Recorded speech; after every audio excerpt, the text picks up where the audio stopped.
Bugün bizler Bag'atdagi dehqon bozordamiz.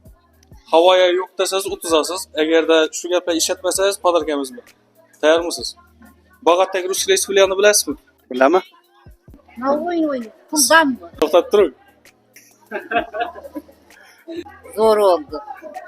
Biroz seriyozroq gap. Tushib ko'rdim sizni. Ama O'yini shundaysiz. he demesi gerek, yok Yo'q demesi demaslik gerek. kerak. Bag'atdagi rus reys filialini bilasizmi? Bilaman. Reyka, taxta, yog'och. Savol beraman, ha yo yo'q deb javob bermaslik kerak. Tayyormisiz? Utsasiz podarka bor. Bag'atdagi rus reys filialini bilasizmi? Bilemem. Qarang, o'yini sharti havoya yo'q desangiz o'tirasiz. Men sen savolingga ha yo'q deb so'z ishlatmasligim kerak. Avang. Bag'atdagi rus reys filialini bilasizmi? Utsangiz podarka bor. Bilemem. Sizlar o'yinlarimiz yoqib turgan bo'lsa, Rus Reys profiliga obuna bo'lib qo'yinglar. Xudo xolasa bunday o'yinlar hali ko'p bo'ladi. Taxta bozorning ichidan nima olib sotib oladi? Reykalar bormi? Taxta, reyka alıp geldik dönü. Ha, olib keldingiz. Alıp geldik. Ha. Bag'atdagi Rus Reys filialini bilasizmi? Ava. Instagram'imiz bormi? Telefonim yo'q yanimda. Bor. Bag'atdagi Rus Reys filialini bilasizmi? Menden Rus kilesi ma'lumotini olib ketaversan ha.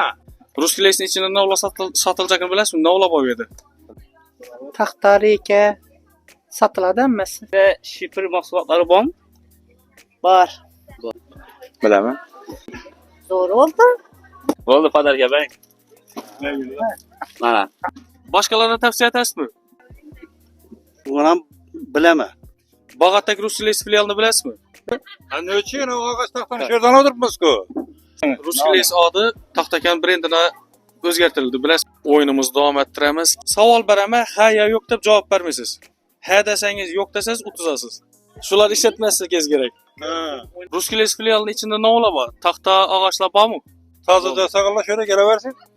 Bilaman onu. Bag'atdagi Rus Reys filialini bilasizmi? Bilaman. Rus Reys boshqa Tavsiye etibmiz-ku. tavsiya etasizmi? Navla sotiladi, reyka taxtalari bormi? Sifatini chek. Sifatine gap yok lekin. Rus Reys tilaklaringiz bormi og'a? Şu köp taxtalar neler sataversin, köp akelaversin. Klientleri alaversin. Rahmat. Savdoingiz barakasini bersin og'a. Bizani Rus Reys profiliga obuna bo'lib qo'yinglar. Bundan ham qiziqarli zo'r o'yinlar davom etadi.